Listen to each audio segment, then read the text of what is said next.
Bom dia a todos. É com enorme prazer que a ABCD está recebendo vocês nesse lugar agradável, com esta vista. Pena que não tem um sol maravilhoso, mas a gente consegue fazer o tempo ficar bom também dentro da gente. Então, muito obrigado pela presença de todos vocês.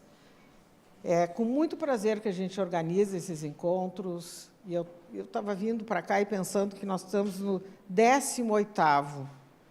18 anos é muito tempo, é muita dedicação. Então, esse ano a ABCD faz 26 anos que todos nós que trabalhamos na ABCD, completamente voluntários, a gente tem muito prazer em fazer esses encontros, divulgar, conversar, trocar experiências. Então, eu quero agradecer para cada um de vocês que saiu de casa hoje de manhã, que escovou os dentes, penteou os cabelos para vir para cá, porque é assim que a gente está aqui também, esperando por todos vocês.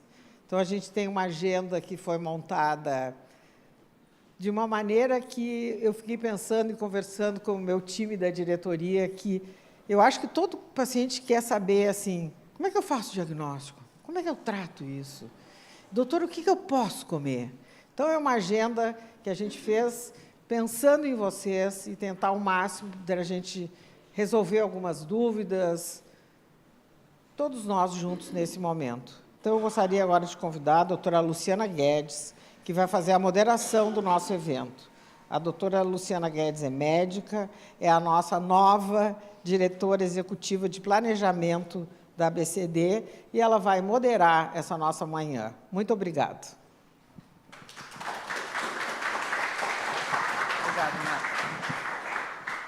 Obrigado, Marta. Bom dia a todos.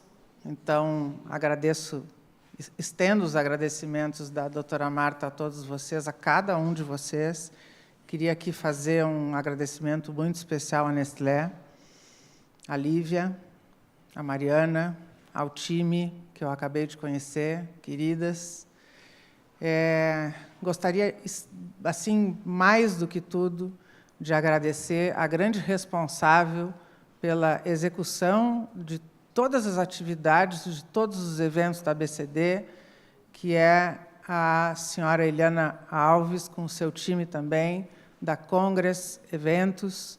Eles fazem realmente chover, a gente vê esse auditório repleto de pessoas interessadas nos nossos assuntos. E esses assuntos, eles têm muito a dizer sobre a vida de cada um. Então, a ABCD hoje tem 26 anos, é uma associação de pacientes, onde se misturam nutricionistas, médicos, profissionais da saúde, pessoas de áreas completamente alheias à saúde, que são pacientes e que merecem também os nossos agradecimentos, porque aqui, junto, nós temos alguns dos nossos representantes dos inúmeros departamentos que a ABCD hoje constitui.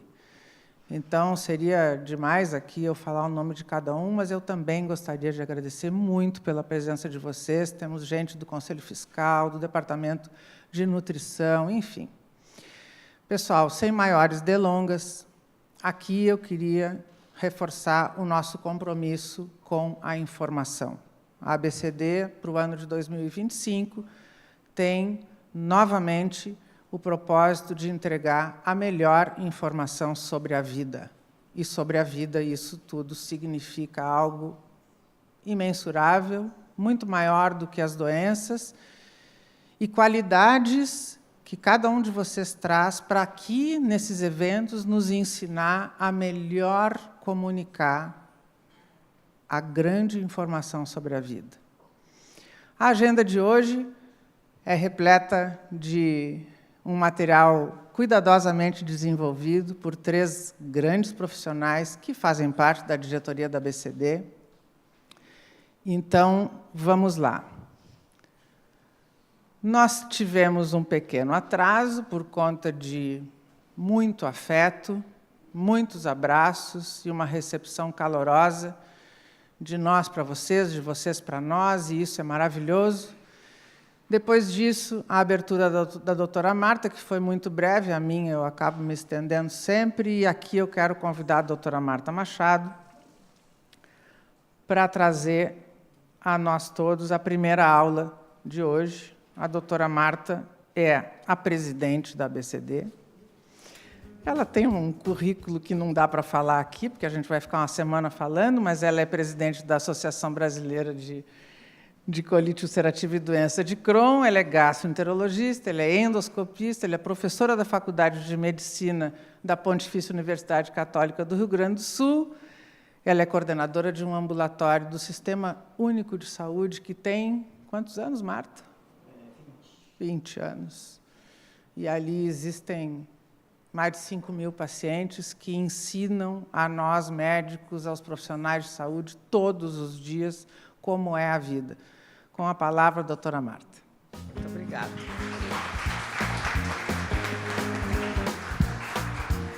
Bom, agora nós vamos para a confusão, né? Agora nós vamos para a confusão dessa dificuldade de como é para fazer o diagnóstico da doença inflamatória intestinal. Uma vez eu aprendi numa palestra que a gente começa pela conclusão, que daí a pessoa passa a palestra inteira prestando super atenção. Então, a conclusão que eu quero dizer para vocês é que é muito difícil o diagnóstico e que não existe nenhum exame que diga é Crohn, é retocolite, que seria um sonho. Então, é difícil e é uma associação, vocês vão ver que é um jogo de um quebra-cabeça que a gente vai montando para a gente chegar a um correto diagnóstico. E aí começa já, eu gosto muito, eu sempre boto isso nas minhas aulas, eu acho que até para mim também, que começa assim, às vezes o paciente que tem o diagnóstico, ele chega no consultório e ele não sabe nem dizer Crohn. Ai, doutor, eu tenho uma doença, Crohn. Que é isso aí, hein, doutora? Então, eu acho que é interessante saber, e aí todo mundo vai dizer, isso é uma doença nova, porque eu falei com a minha vizinha, e a minha vizinha disse que tem uns conhecidos aí que tem essa doença, mas eu nunca ouvi falar nessa doença. Então, vocês veem que a gente está falando de tempo, então, é uma doença nova? Não. É uma doença que tem relatos na literatura desde 1612, e a primeira publicação foi em 1932 pelo Dr. Crohn, gente. E sabe que o Crohn, quem era? Era um clínico geral que estava passando por um estágio de cirurgia em Nova York e via um cirurgião operando úlceras no intestino. E aí ele chegou para o cara e disse, vamos publicar isso, essas úlceras que dá no intestino delgado, o que é isso? 1932. E aí eles publicaram um artigo. E como o nome dele começava com C, ele foi o primeiro autor. E aí todo mundo no resto do mundo começava a ver úlceras no intestino. Uau, olha lá, aquele artigo do Crohn. O Crohn, está aí o nome da doença de vocês. O Crohn morreu com 92 anos, fazendo umas coisas que eu acho que eu sou a doutora Crohn, que é cuidando de jardim e de cachorro. Então, olha que beleza. Esse é o Dr. Crohn que deu o nome para a doença de Crohn, porque ele publicou, junto com uma turma de cirurgiões. E a retocolite é mais antiga ainda. Então, tem relatos da retocolite de 1859, uma rainha que morava num castelo e que tinha diarreia da manhã à noite. Ela evacuava 30 vezes por dia, ninguém sabia o que a rainha tinha. E em 1859, e aí foi chamado um curandeiro. O curandeiro passou um mês pensando, eu curo essa rainha, ou vão me matar, gente. Então, o curandeiro ficou pensando, o que eu vou fazer para a diarreia dessa rainha? E aí ele pegou aqueles fumo em rama, que se faz cigarro palheiro, sabe? E ele deixou esse fumo em rama numa emulsão de um chá e começou a fazer enema de limpeza na rainha, gente. E a rainha curou da diarreia. Tem até trabalhos do papel da nicotina na retocolite. Então, vocês veem um pouco de história, a vida é feita de histórias, de uma doença que hoje o mundo tem doença inflamatória intestinal, e é uma doença que há anos já se vem estudando e cada vez se conhecendo mais essa doença. E está aí o nosso amigo Dr. Crohn, que já vira íntimo nessas alturas, né? Então, esse é o famoso Dr. Crohn que ele descreveu. Que doença é essa? Essa é uma inflamação.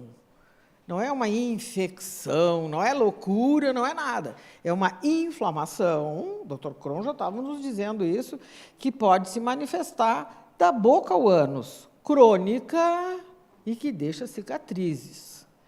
Então, quando a gente quer saber muito, mas afinal, o que é, doutora, Crohn-retocolite, que é um grande grupo que a gente chama de doenças inflamatórias intestinais, imunomediadas, mediada por o sistema imunológico de cada um de vocês, e que, quando a gente conversa de doença de Crohn, vocês veem que é uma doença que pode dar da boca ao ânus, como a gente vai ver mais adiante.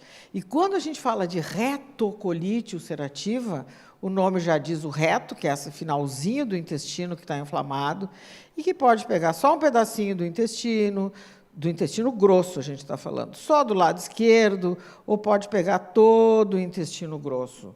Então, grosseiramente, é uma doença, então, Crohn da boca ao ânus, ela pode pegar todas as camadas, por isso que a gente diz transmural, é como se pegasse todas as camadas dessa parede e fizesse um furo ali para a ala do outro lado e faz uma fístula, porque ela atravessa toda a parede. E quando a gente fala de retocolite, que é no intestino grosso, e é mais superficial, imagina raspar a mão assim na parede, que fica toda raspada a pele. Então, grosseiramente, é essa grande diferença, vamos dizer assim, anatômica das duas doenças. Então, a gente chama um grupo de doenças, porque elas são primas irmãs, a retocolite e a doença de Crohn, a causa exata não se sabe, é uma doença crônica, que até o momento não tem cura, mas a gente vai ver com a palestra da André que tem inúmeras ótimas opções de tratamento e que tem períodos bem, períodos ruins, que a gente chama está em atividade, está em remissão da doença. Isso é o comportamento dessas doenças.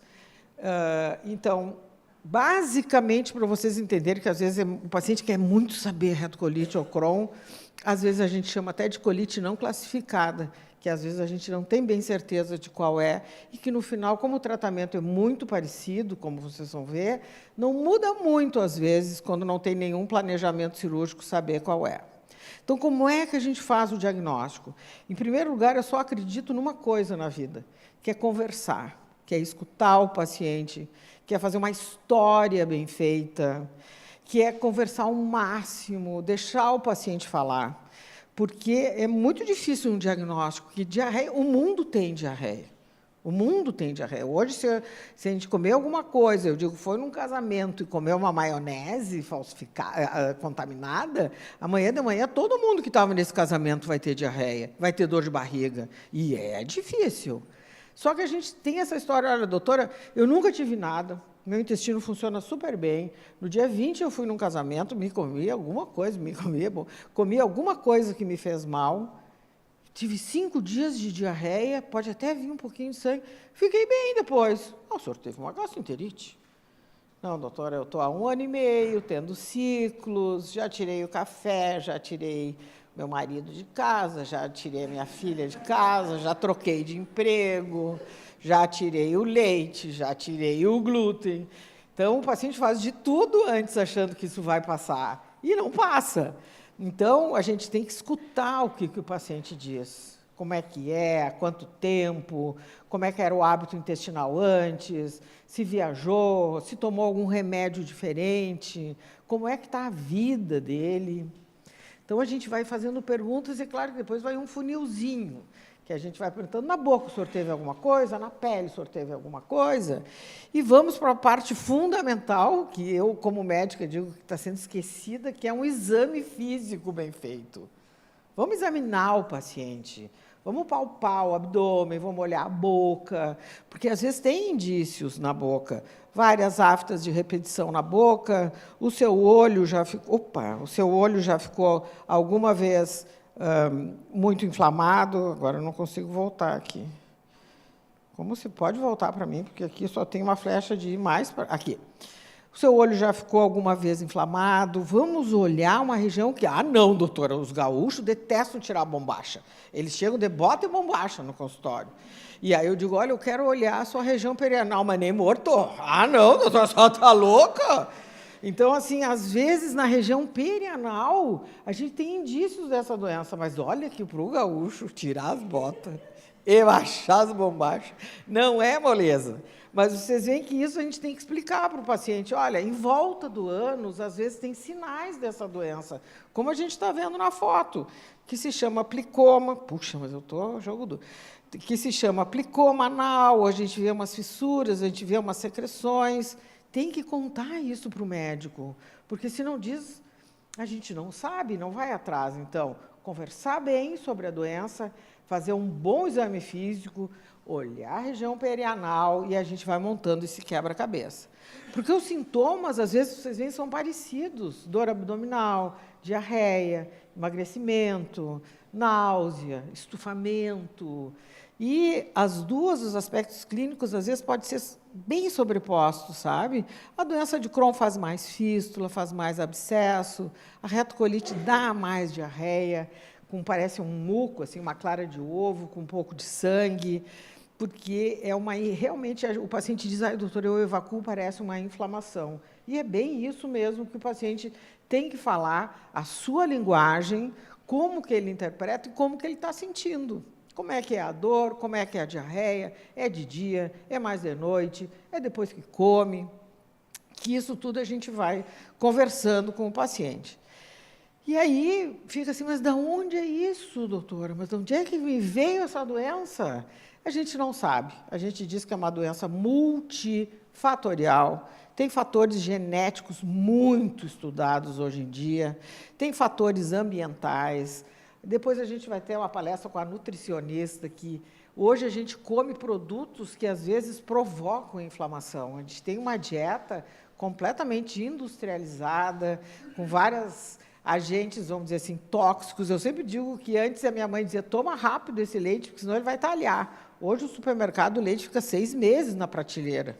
A carne a vácuo, gente, a gente está comendo tudo muito geneticamente modificado, tudo com muito conservante, tudo com muita coisa colorida, que é lindo aqueles fandangos. Eu também adoro um fandango, daquele salgadinho. Mas vocês imaginam isso quando chega no nosso intestino. Então, tem esse fator dieta, tem o fator muito remédio, as crianças recém-nascidas, o primeiro choro, o doutor pediatra disse que é refluxo, já dá omeprazol, o primeiro dente não pode ter dor, já usa anti-inflamatório, já usa ciclos de antibiótico. O estresse emocional, bom, o mundo está louco, está muito mais louco ainda. Então, o quanto que o estresse emocional nos deixa o nosso sistema de defesa baixo, que a gente fica mais imunodeprimida, vamos chamar assim, por muito estresse. Olha aí, às vezes, muito estresse faz uns herpes na boca. E a gente não tem como medir. Um dia um paciente me disse assim, doutora, não tem como algum exame de sangue medir o meu estresse? Olha, por enquanto ainda não, mas vai provavelmente ter.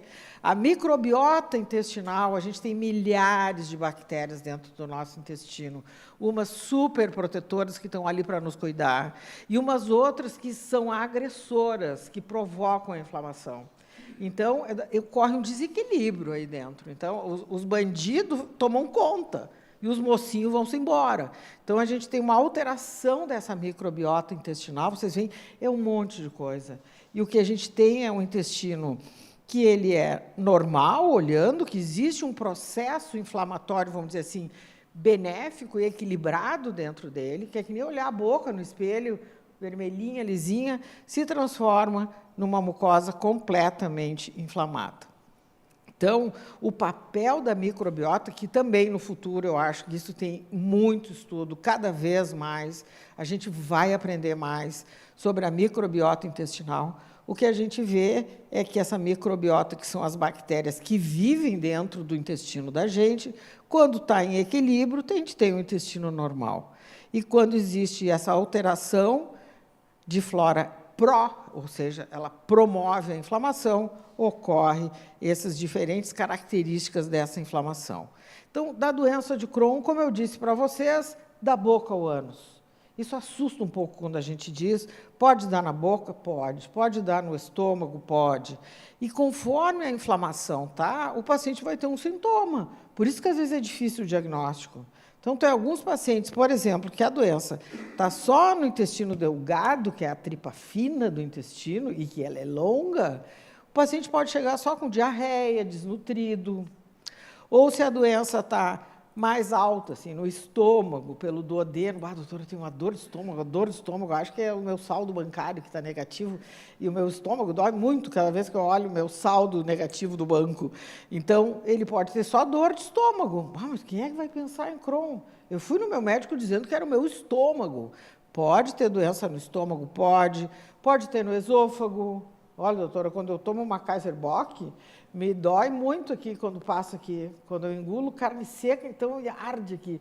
Pode ter manifestação no esôfago. Então, a gente vai perguntando e vocês veem que aonde está a inflamação vai ter um sintoma. Pode ter diarreia, pode ter constipação. Vocês estão vendo como é difícil o diagnóstico. Pode também o intestino ficar mais constipado, pode ter sangue. E quando está a doença perianal, o paciente tem dor anal, ele tem certeza absoluta que é hemorroidas, e porque ele nota dor, porque ele tem sangue. Então, isso tudo a gente vai montando. O que o paciente está dizendo? Onde é que é o sintoma dele? Para a gente ir pensando, onde é que será que está essa inflamação? E a retocolite, basicamente, ela dá muito sintoma de diarreia, dor abdominal e polievacuações. Isso é uma coisa que incomoda muito. O paciente acorda de manhã e vai 5, 6 vezes. Tem um paciente que diz, doutora, eu troquei de emprego, porque até às 10 da manhã eu vou várias vezes no banheiro.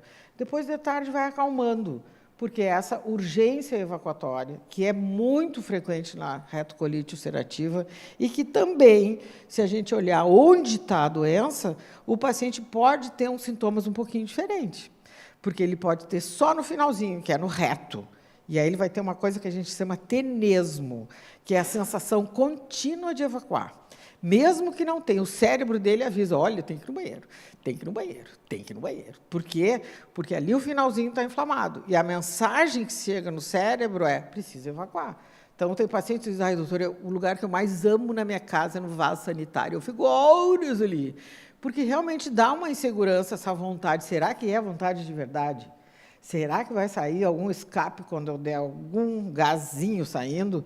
Então, isso, para vocês saberem, é a queixa que mais incomoda os pacientes na retocolite, é a queixa que piora a qualidade de vida, e essa sensação de evacuação incompleta, tenesmo e urgência evacuatória. É de enlouquecer isso. Por isso, medo de pegar um ônibus, medo de ir numa festa. Onde é que é o banheiro? Onde é que é o banheiro? E a gente vê que todo mundo passa por essas situações. Né? Um dia desses eu passei por uma situação dessa que eu estava desesperada. E eu pensava, isso que a gente, quem não tem inflamação, tem mais controle. Quem não tem, tem que achar o banheiro. E se não tem, gente, é muito desagradável. Realmente é muito ruim esse sintoma, essa urgência evacuatória. Isso nos questionários de qualidade de vida é onde mais os pacientes se queixam. Porque dor, tu fica quieta num canto, né? Agora, essa urgência, e cadê o banheiro? E não tem banheiro, realmente vai dando um isolamento da vida e sem vontade muito de fazer as coisas quando tem esse sintoma. Então, de novo, dependendo do local da doença, é um sintoma. Então, pode ter tenesmo, pode ter sangue, pode ter dor anal, diarreia, nota sangue na diarreia e o intestino muda. E aí já estamos ruim até aqui, né? Pode piorar? Pode piorar. Eita! Por que, doutora, pode piorar? Porque pode ter manifestações fora do intestino. Ah, não, essa não. A gaúcha chegou aqui para não se enlouquecer. Eu achei que isso era só nas tripas. Não é. Pode, uma porcentagem de pacientes, não são todos, ter manifestações fora do intestino. Pode ter inflamação no olho, na pele, na boca, nas articulações, na coluna. Então, isso a gente também tem que conversar com o médico. Olha, doutor, lá pelas 3 da manhã eu me acordo com uma dor lombar, eu tenho que caminhar no meu quarto. E será que esse paciente não tem uma coisa que a gente chama sacroileite? Inflamou a coluna dele, relacionada à sua doença inflamatória intestinal. Por isso que é importante vocês, tudo que é sintoma que vocês sentem, tem que contar para o médico de vocês. E o médico, por seu lado, isso a gente faz um trabalho grande no Brasil, precisa perguntar para vocês também. No olho não teve nada, o dedo amanhece inchado, tem dor na coluna, porque pode dar todas essas inúmeras manifestações extraintestinais. Pode dar na pele? Pode. Que parece uma mordida de borrachudo, assim, na canela, é um lugar comum, que se chama o eritema nodoso. Então, é uma doença complexa, que vocês estão vendo, tudo as dificuldades do correto diagnóstico. Então, como é que a gente avalia inicialmente esse paciente?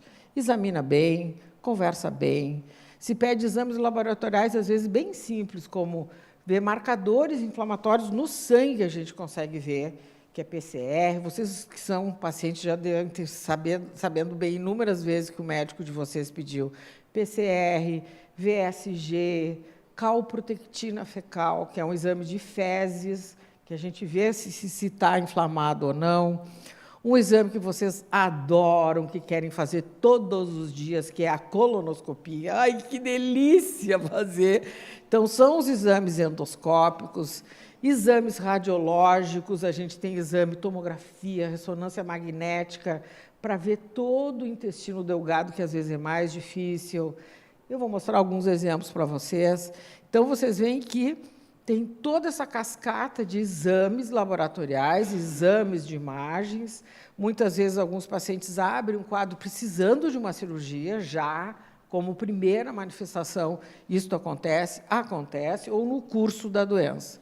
Então, os exames bem simples, é um hemograma, esses marcadores inflamatórios, provas do fígado, vamos ver como é que está a nutrição, as vitaminas, vitamina B12, a albumina, o ácido fólico, marcadores sorológicos, esse exame de fezes, principalmente a calprotectina fecal. E temos as imagens. Então, quando é Crohn, o ideal é a gente examinar da boca ao ânus. Então, fazer uma endoscopia, estudar o delgado, estudar o intestino, que a gente tem hoje vários exames, que não é o nosso objetivo ficar nos detendo aqui qual é o exame melhor, mas a gente tem vários exames de imagem que nos ajudam muito para a gente saber direitinho, porque eu afirmo para vocês que cada um daqui tem um exame diferente desses aqui, com a doença em algum lugar diferente, e que, olha, o meu apareceu nesse exame, o meu foi nesse, o meu foi na coluna, o meu foi na tomografia, porque a gente tem todos esses. E olha ali, como eu comecei a conclusão, nenhum exame sozinho vai fazer o correto diagnóstico. Então, hoje, os radiologistas veem tanto essa doença que, às vezes, eles mesmos no laudo sugerem-se investigação para doença inflamatória intestinal. Porque, numa tomografia, pode aparecer o intestino já inflamado, numa ressonância magnética, vocês veem aqui, mostra também, numa ecografia, esses pontinhos vermelhos, uma ecografia mostra que existe um processo inflamatório, uma cintilografia, ou um simples raio-x mostra que o intestino está todo distendido. Então, são exames, às vezes, bem simples de imagem, que já nos dão uma pista da doença. A ressonância magnética hoje é um grande exame, que nos ajuda muito. E os radiologistas hoje têm especialistas em doença inflamatória intestinal que também nos ajudam muito. Por exemplo, esse aqui mostrando que tem uma área de estenose, esse tema também vocês já devem ter visto, que é um estreitamento, ficou fininha a luz do intestino, e olha a dilatação que tem aqui. Então, esse é um paciente que diz, olha, ele tem uma área de estenose com uma grande dilatação, e aqui a gente já, às vezes, pensa se vai precisar algum procedimento cirúrgico, se a gente vai tentar algum remédio. E, muitas vezes, abre um quadro como uma apendicite. Se é um paciente que chegou na emergência lá do hospital, vindo de uma viagem, apendicite, o cirurgião fez uma vídeo, disse, olha, tem mais coisa inflamada, e me manda essa foto, que no meio da cirurgia, Marta, tem um ilho, isso aqui é um intestino delgado, ó, todo inflamado. E eu acho que na minha mão, está aqui a mão do cirurgião, eu acho que isso aqui é uma doença de Crohn, Marta, então fecha e não faz nada. Então, vocês veem que essa harmonia com o cirurgião também é muito importante. Então, isso para vocês terem uma imagem tridimensional, a retocolite, ela fica bem superficial, ó, é como um caninho que ele não está fechado e está bem inflamadinho. E a doença de Crohn fica grossa, ó. Pega todas as paredes, por isso que faz, às vezes é muito comum fazer quadros de estenose e de fístula. E a famosa colonoscopia, esse é um artigo que esse autor descreve a colonoscopia, isto é arte ou uma ciência? Eu acho que a colonoscopia é uma arte, é um exame que tem que ter muito cuidado, tem que saber bem a indicação, e o colonoscopista tem que ter esta relação na cabeça dele. Por que esse paciente está fazendo esse exame de colonoscopia? Então, é importante saber por que ele está fazendo. Para investigar uma doença, ou ele já sabe o que ele tem e quer ver se tem alguma complicação, quer ver se está bem cicatrizado, quer ver o que está acontecendo que esse paciente não fica bem, quer mudar o tratamento. Então, a importância também de se saber por que está fazendo a colonoscopia. Então, realmente é um exame que precisa fazer. Tem que ter um preparo, tem que ter uma sedação, sempre se coleta material de biópsia, tem que se identificar o que é isso, tem que se ter uma harmonia com o patologista. Isso eu insisto muito, um laudo bem feito, porque, às vezes, é muito difícil, às vezes, no SUS, pelo menos lá em Porto Alegre, a lista de espera de uma colonoscopia é 2 anos no SUS, às vezes.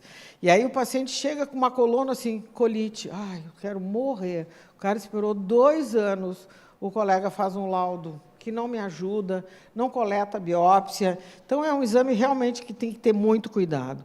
E sempre eu acho que, depois do exame, compartilhar com o paciente, com o responsável, o que ele viu, levar para o seu médico para conversar, para a gente ter um correto diagnóstico. Às vezes não dá para fazer a colonoscopia, existem contraindicações, se o paciente está obstruído, se ele tem essa suspeita que o intestino está muito inchado, se ele teve um infarto recente, se ele sangrou muito e está muito instável hemodinamicamente, a gente tem que fazer esse exame com o paciente melhor, se ele fez uma cirurgia muito recente, se ele tem algum distúrbio da coagulação, tudo isso a gente tem que saber. Se ele está tomando ferro antes da colonoscopia, tem que parar, porque senão o intestino fica todo escuro no preparo. E aí, falando em preparo, vocês veem a diferença. Imagine que vocês estão fazendo um exame. E aí, estão olhando, começam, introduzem o aparelho, mas que beleza, tudo limpinho, a gente consegue ver se tem uma erosãozinha, se tem alguma área irregular, a gente tem uma visão perfeita na colonoscopia. Agora, vocês imaginam quando a gente chega e faz um exame assim. Então, existe, inclusive, uma classificação que o endoscopista coloca, que é tipo, não enxerguei nada, só cocô. Olha aqui essa primeira coluna. Vocês acham que isso aqui foi feito uma colonoscopia? Não, não foi, porque não se enxergou nada. É um laudo que fica incompleto, e, às vezes, o paciente chega todo contente, ai, doutora, fiz a coluna. Eu olho ali, exame interrompido por falta de preparo. Então, realmente é um exame chato, mas importantíssimo na doença de vocês, e o preparo é fundamental, de dieta chatérrima, de usar laxante, para a gente realmente ter esta visão aqui, que a gente consegue ver tudo e descrever tudo. E aí a gente consegue ver aonde está a inflamação, aonde tem cicatriz, aonde a mucosa está normal. Ou então o paciente foi operado, e eu quero saber se a doença não voltou, vocês veem aqui, que é bem onde tem a emenda do intestino, se essa doença voltou ou não ali depois de ser operado. Existe hoje exames sofisticados, que é uma cápsula endoscópica, é maravilhoso para estudar o intestino delgado, é engolir a câmera da Globo, porque aí filma todo o intestino, mas tem que ter muito cuidado na doença de Crohn, porque às vezes pode ter uma área que está mais estreitadinha e essa cápsula vai ficar trancada ali, mas é um exame que também ajuda muito. Então, em resumo, um bom exame físico, uma história, avaliar bem esse paciente. Quando a gente vai tratar esse paciente, que é a doutora Andréia que vai tratar, não sou eu, mas eu já vou entregar para a doutora Andréia esse paciente, sabendo que ele não tem nenhuma infecção, que ele já fez um raio-x de tórax, que ele já viu que não tem nada para ter tuberculose, que já pesquisou o vírus C, que já pesquisou o HIV. O quê, doutora? O que a senhora está me pedindo HIV? É que a gente precisa fazer todo esse painel de exames para entregar para a doutora Andréia, que muitas vezes ela vai usar um remédio que pode baixar um pouquinho a imunidade do paciente. Então, eu tenho que saber que ele está bem clinicamente. Quanto tempo a senhora foi no gineco? Fez mamografia e o senhor avaliou a sua próstata, sabe? Porque, às vezes, o paciente fica tão ligado no aparelho digestivo que esquece do resto. Então, a gente precisa ter essa super avaliação clínica antes do tratamento. Saber de herpes, de citomegalo, de preferência, às vezes, fazer vacina, porque aí dá tempo, quando a doutora Andréia for dar algum remédio, eu já fiz a vacina do herpes, eu já fiz a vacina da hepatite, puxa, que bom. Então, a gente deixa o paciente pronto. Eu digo, nem um pão, que a gente prepara a massa e bota no forno. André é o forno.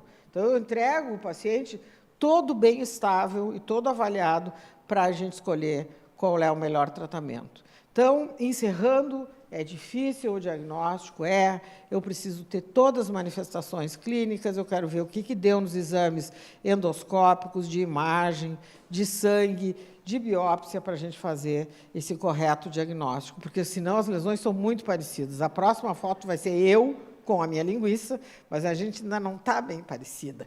Então, vocês veem que, às vezes, a gente vê lesões na colonoscopia super parecida com Crohn ou com retocolite. Então, é esse contexto todo de história para a gente fazer esse correto diagnóstico. E tempo. Esse quadro eu gosto muito de Salvador Dalí, que é muito antigo esse meu slide, mas é assim que eu penso. A gente tem que ter tempo, às vezes, de conhecer o doente, conhecer a doença, fazer os exames corretos, para aí, sim, escolher que remédio que a gente vai usar. E sem uma boa relação médico-paciente, eu acho que fica muito difícil se fazer essa estrada sozinho, sem um médico ajudando, orientando o máximo que a gente consegue, porque o Dr. Google ajuda muito o Dr. Google, porque ele está de plantão 24 horas por dia, mas, às vezes, o Dr. Google nos mostra um caminho um pouco errado nas doenças. Então, a gente sabe assim, do impacto, né? Então, é uma doença multifacetada, com várias manifestações, o ponto de vista emocional, nutricional, a vida de cada um, que nem a Luciana falou no início, a vida fica, às vezes, muito comprometida quando essa doença não é bem tratada e não é bem diagnosticada. E o impacto é gigantesco na vida, no seu dia a dia. Então, o correto diagnóstico, a correta decisão, o correto tratamento é fundamental nas doenças inflamatórias intestinais. E a gente está aqui há 25 anos para ajudar vocês, para aprender com vocês, e eu acho que essa troca é fundamental. Eu sempre digo que pacientes que participam de associações, que dão o seu tempo, a doença passa a ser muito melhor entendida por vocês. É um paciente que chega no consultório completamente diferente, porque é um paciente que conhece, que já ouviu falar, que já viu, ele tem noção do que aquele paciente que chega no consultório e diz: eu tenho uma doença. Mas que doença? Essa aí. Mas essa aí qual? Nesse exame aí. E que remédio o senhor toma? Sei lá. Ou daquele paciente: olha, doutora, eu tenho doença de Crohn desde 2003, a minha doença é no hilo terminal, eu uso terapia biológica. Opa! Então, tenham esse domínio, vamos dizer assim, mínimo da doença de vocês, que vocês vão ver que o médico que atender vocês vai ter um olhar completamente diferente daquele que não sabe, deixou tudo em casa, não levou nada e que nem sabe o que usa. Muito obrigado pela atenção de todos. Obrigado, Marta. É encantador te ouvir.